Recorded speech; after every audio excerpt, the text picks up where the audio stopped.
E se eu te dissesse que Predador Badlands e Alien Earth não são apenas novos capítulos isolados, mas pistas de algo muito maior vindo aí? Um novo confronto entre os dois maiores caçadores do cinema pode estar mais perto do que a gente imagina. Será que a Disney tá preparando um novo Alien vs Predador? Fica comigo até o final desse vídeo que eu vou te explicar tudo. Então, bora pro vídeo. E aí pessoal, tudo bem com vocês? Se você não me conhece e acabou de chegar aqui no canal, bem-vindos, eu sou a Tayla Moitinho. Bom, 2025 não vai ser apenas um ano movimentado, vai ser um divisor de águas para os fãs de Alien e também para os fãs de Predador. Pela primeira vez em anos, a gente vai ver duas franquias sendo exploradas simultaneamente, em formatos diferentes, com propostas criativas, ousadas e promissoras. De um lado, a gente tem o Predador Badlands, um projeto que já chama bastante atenção só para quebrar a tal fórmula, porque o foco agora vai ser o Predador como protagonista, algo que é inédito nos cinemas, e a trama vai se passar em um mundo alienígena desconhecido, o que abre espaço para introduzir novas criaturas, dilemas éticos envolvendo inteligência artificial, que também vai ter, e possivelmente até um novo código de honra entre os Yautjas. Dan Trachtenberg, que nos entregou um filme Prey, retorna com liberdade criativa total, o que significa que a gente pode esperar algo mais maduro, tenso e visualmente marcante. E do outro lado a gente tem Assassino de Assassinos, a animação que tem um nome bem sugestivo, né? Quem seriam esse assassino de assassinos? Uma sociedade secreta de predadores? Um novo tipo de caçador? Ou até mesmo uma organização humana que caça os Yautjas em retaliação? O formato da animação permite um certo nível de brutalidade e complexidade que talvez o live action não ia conseguir trazer pra gente, e pode explorar diferentes eras e locais do universo do Predador com liberdade estética. Enquanto isso, Alien Earth se posiciona como um terror de ficção científica que mistura suspense com exploração filosófica, e com Noah Hawley aí no comando, conhecido por tramas cheias de subtextos, mistérios e estética autoral, é possível que a série aprofunde a relação entre humanos, inteligência artificial e os mistérios da origem dos xenomorfos. E mais, a escolha do nome Earth não é à toa, pode indicar o início da contaminação do nosso planeta ou o surgimento de um novo tipo de ameaça diretamente relacionada à humanidade. Esses três projetos não estão apenas atualizando as franquias, eles estão moldando o terreno para um novo universo compartilhado, com tom, cronologia e estilo visual coerente. E isso, para quem acompanha as sagas há décadas, é um sinal claro. Algo grande está sendo arquitetado nos bastidores. Predador Badlands não é só mais um filme de caçada, ele é uma mudança bem radical na forma como a mitologia Yautja é contada. Pela primeira vez a gente não vai ver o Predador apenas como um vilão ou uma criatura misteriosa, mas como um verdadeiro personagem central, com motivação, dilemas e possivelmente uma jornada própria. Isso já muda tudo. A escolha de colocar uma androide da Weyland-Yutani como uma peça-chave na narrativa também não é acidental. A corporação é conhecida pelo quê? Por sua obsessão em capturar formas de vida alienígenas para fins militares e científicos. E nunca apareceu à toa em nenhum conteúdo da franquia Alien. A sua presença em Badlands é um sinal que o enredo pode estar mais entrelaçado com os experimentos genéticos e os segredos obscuros do universo do que a gente imagina assim de primeira vista. O predador protagonista chamado Deck levanta outra questão interessante. O nome dele sugere algo mais humano, quase como se ele estivesse sendo moldado como um anti-herói, talvez até com traços de empatia, ou pelo menos com algum código de conduta mais complexo do que os seus ancestrais cinematográficos. Será que ele tem uma missão pessoal? Será que ele age contra os outros predadores? Não sabemos até então, né? A ambientação em um planeta alienígena também merece muito destaque, porque a maioria dos filmes anteriores se passa na Terra ou em locais diretamente conectados a ela. Agora, em Badlands, se desenrolando longe do nosso mundo, abre um certo espaço para um novo ecossistema, novas espécies e até regras diferentes de caça.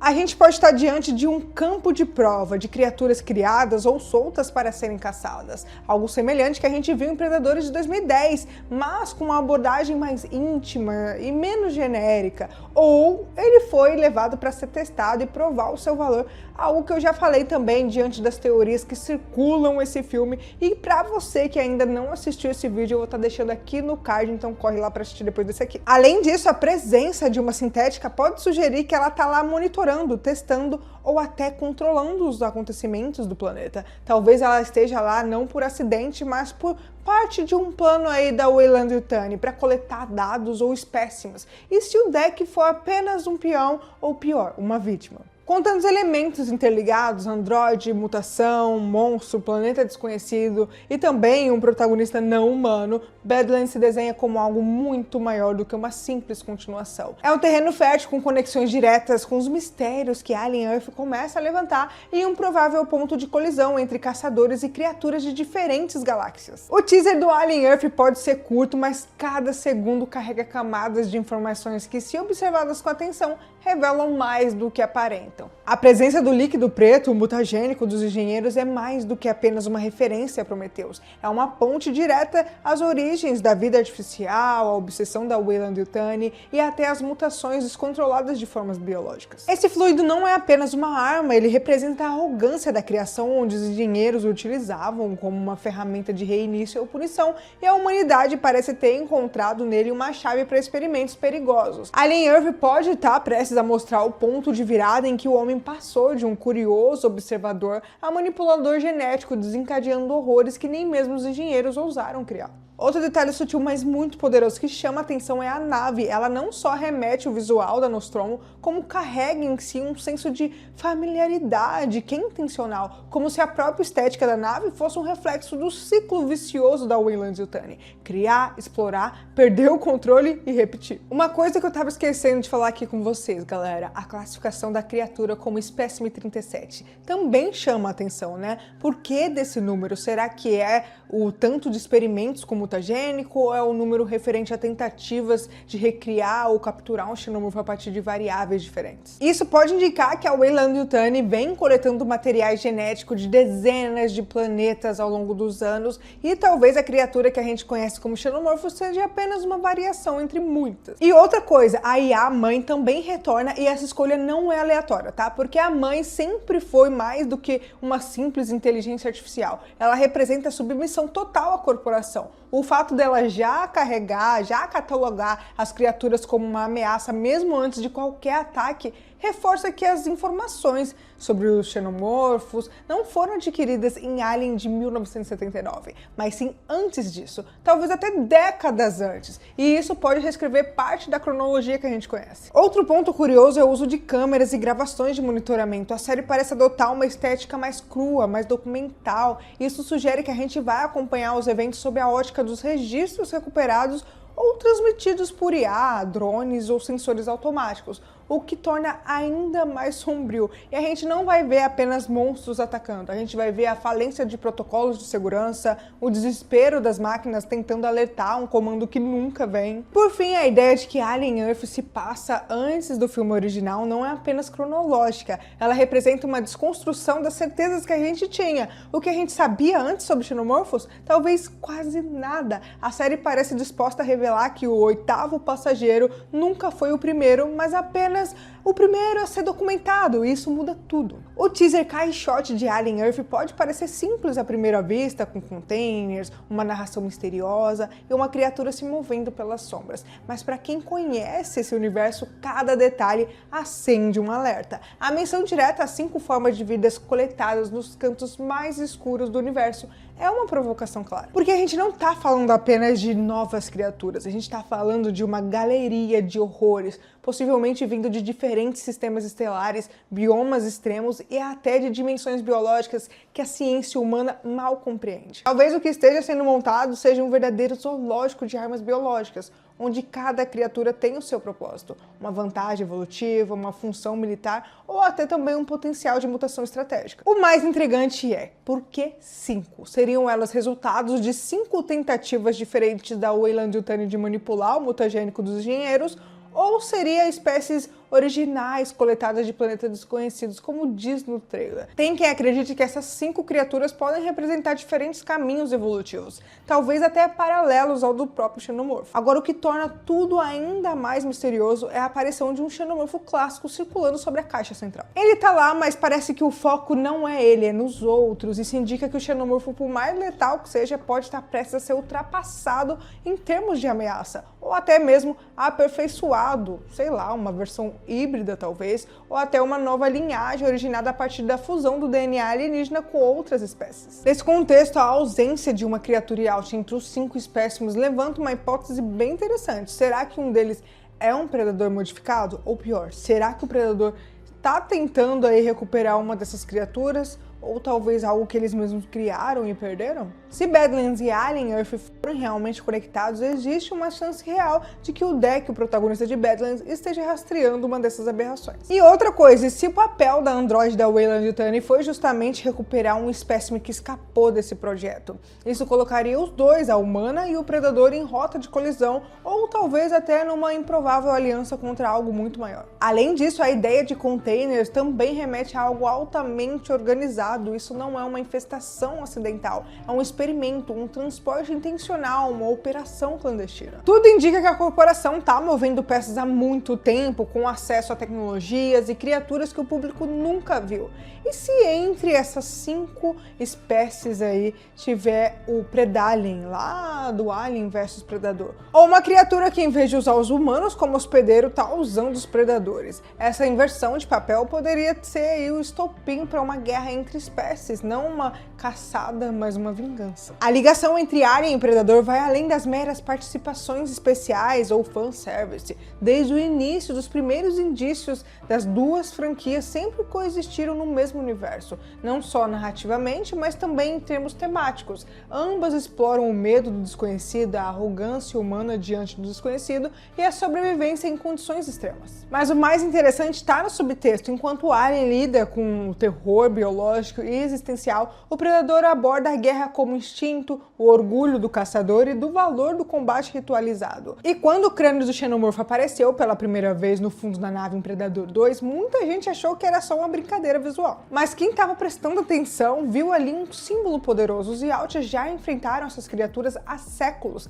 talvez até caçassem regularmente como um tipo de prova suprema, algo que eu já expliquei aqui no canal. Isso criou uma mitologia paralela onde os xenomorfos não são apenas monstros que surgem do acaso, mas presas selecionadas, armas vivas cultivadas em colônias específicas, só para servir de testes aos jovens predadores. As HQs da Dark Horse, especialmente dos anos 90, foram essenciais para cimentar essa tal relação deles. Nelas a gente viu a criação de santuários de caça, cerimônias de iniciação e até alianças temporárias entre humanos e predadores, tudo com um nível bem alto que os filmes nunca conseguiram aprofundar. Nessa versão do universo, os xenomorfos se tornaram parte de um ritual de passagem dos caçadores, quase como se fossem parte da cultura deles, um símbolo de domínio e respeito. Inclusive, algumas histórias chegam a sugerir que os próprios Yautjas poderiam ter influenciado ou até manipulado a propagação dos xenomorfos em certos planetas, como se tivesse moldado ambientes controlados para treinar suas futuras gerações, uma espécie moldando outra para os seus próprios rituais. Essa interdependência pode ganhar um novo significado nas produções atuais, e se Alien Earth realmente está introduzindo variantes biológicas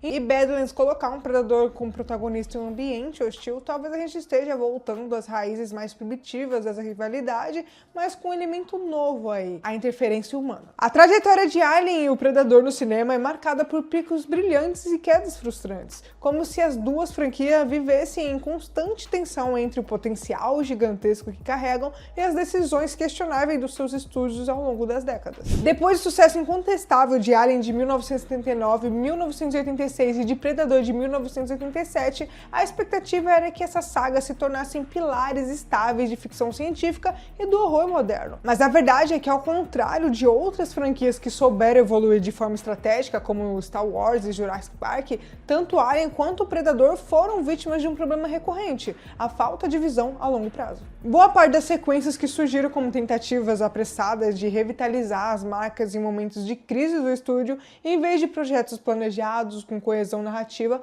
o público recebia filmes isolados, cada um tentando corrigir o anterior. Isso gerava inconsistência, confusão na cronologia e uma percepção crescente de que essa franquia estava perdida criativamente. Nos bastidores, as disputas por controle criativo também atrapalharam. Alien 3, por exemplo, passou por uma produção conturbada, com interferência pesada da Fox, regravações, corte de roteiro e até mudança de diretor. David Fincher, que viria a se tornar um dos cineastas mais respeitados da sua geração, teve o seu primeiro grande trabalho massacrado pela falta de autonomia, e mesmo assim entregou uma obra sombria e arriscada que só mais tarde começou a ser reavaliada. Já a franquia do Predador sofreu com outro tipo de problema, a dificuldade de inovar sem descaracterizar. Após o clássico dos anos 80, o Predador 2 tentou deslocar a atenção para um ambiente urbano e ampliar a mitologia, mas dividiu opiniões. Os anos seguintes foram marcados por longos hiatos de projetos que não sabiam bem o que fazer com o conceito do Predador. O Predador de 2010, por exemplo, trouxe ideias interessantes, como o Planeta Caçador, mas foi recebido como morno. Já o Predador de 2018, mesmo com Shane Black no comando, se perdeu completamente ao tentar forçar ali o humor e conceitos exagerados como o Super Predador. Enquanto isso, o público mudava. Com o avanço da internet e o crescimento das redes sociais, os fãs passaram a ter voz ativa, discutindo teorias, reavaliando filmes antigos e cobrando a fidelidade ao material original. Foi esse novo público que ajudou a impulsionar os projetos como Prey e Romulus, duas produções que entenderam o básico ali. Menos espetáculo, mais atmosfera. Menos CGI espalhafatoso, mais tensão e construção de mundo. E isso é interessante. Curiosamente, Prey foi pensado por uma produção menor, quase experimental, lançada diretamente no streaming, e acabou se tornando um fenômeno ao voltar às raízes da franquia e colocar o Predador como um contexto histórico novo. O filme mostrou que o Predador não precisa de armas modernas ou ambientes futuristas para funcionar.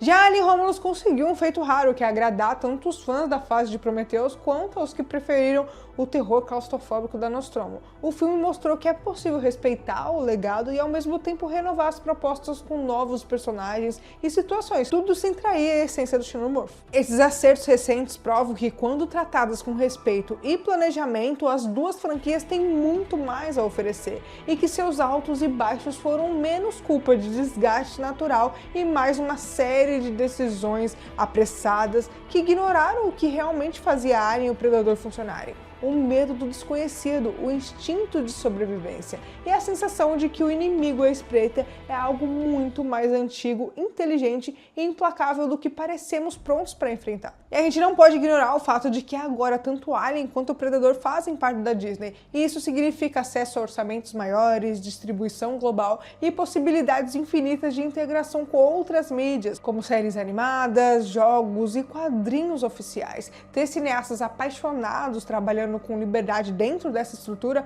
pode ser exatamente o que as franquias precisavam para atingir o próximo nível. Agora, com produções como Badlands e Alien Earth abrindo um leque para planetas distantes, estações espaciais e realidades mais complexas, dá para perceber que tá vindo um terreno ideal para Alien vs Predador finalmente se formar. Eu acho que o Fede Alvarez não quer apenas filmar monstros se enfrentando, ele quer enganar um pouquinho o público, sabe? Mas no bom sentido. Ele quer surpreender, quer contar uma história que começa como algo conhecido e se transforma diante dos olhos do espectador. E isso exige confiança na inteligência do público, e a confiança é algo que esteve ausente nos últimos Alien vs Predador. Agora parece estar voltando aí. Portanto, o futuro de Alien vs Predador não é mais um exercício de e se? Será que vai acontecer? É uma questão de quando e, talvez mais importante, como, porque dessa vez o palco tá montado para eles conseguirem fazer isso voltar novamente. E aí, você acha que já tá na hora de um novo Alien vs Predador ou prefere ver cada franquia seguindo o seu próprio rumo? Comenta aqui que eu quero saber. E se você ficou até aqui, já deixa o seu like, se inscreve aqui no canal, já me segue lá no Instagram pra ficar por dentro das novidades sobre filmes e séries. Galera, um recadinho rápido antes que eu me esqueça. Agora aqui no canal tem um clube de membros aqui no YouTube mesmo, então se você gosta do que eu faço e quiser dar aquela força pro meu trabalho continuar, é só dar uma olhadinha no link que vai estar aqui na descrição. Dependendo do nível de amigo, o seu nome vai aparecer aqui na tela no próximo vídeo. Aí tem mais conteúdo incrível esperando por você, só clicar no vídeo que vai estar aparecendo aí na tela agora. E bom, por hoje é isso. Um grande abraço e até o próximo vídeo.